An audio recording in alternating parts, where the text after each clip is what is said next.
Grace and peace be with you. As you are likely aware, there are a number of health risks on the rise in our region. COVID, the flu, RSV, the common cold all seem to be in competition this season.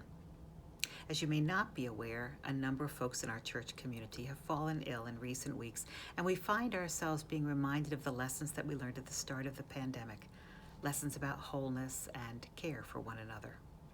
And for this reason, the Blue Christmas service that was scheduled for Sunday afternoon will be canceled. We do look forward to gathering together in worship every Sunday morning, either in person or online, and all are encouraged to make wise decisions regarding your own health and the well-being of others. Now, if you were planning on attending the Blue Christmas service, I offer you a prayerful activity in its place. This comes from a website called griefinsixwords.com.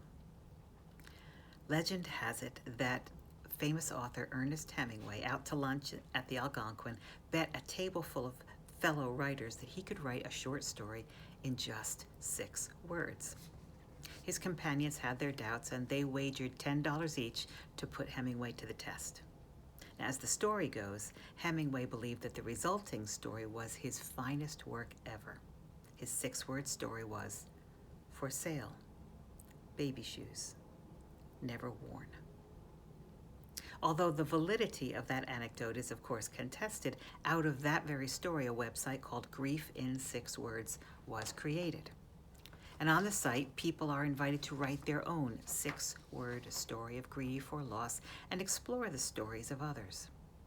A few of the 6-word stories that have been posted online include "My best friend of 41 years," "Step forward, lay wreath, remember life," "She lives on in our girls," "Can't forget how hard you fought," "Always have loved you, always will," "I lit a candle for you." The authors say that individual narratives about grief or loss are, of course, detailed, nuanced, complex, and ongoing. Each grieving person has a unique story to tell, with a past, a present, and a future. And the thought of telling these stories in their entirety for many people can seem impossibly overwhelming. And that's why the challenge of choosing just 6 words to tell your grief story can be freeing.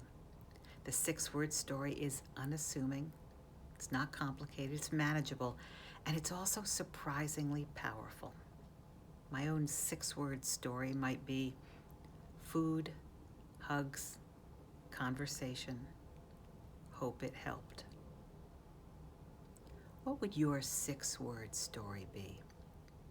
I invite you to write your 6-word story in the comments section and share it with others, and check out what others have to say.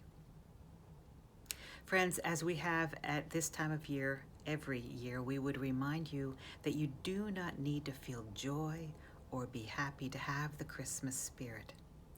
The Christmas spirit is simply leaving space for the miracle of the story to be made real again. Let there be hope. Let peace be real. Let love be born again.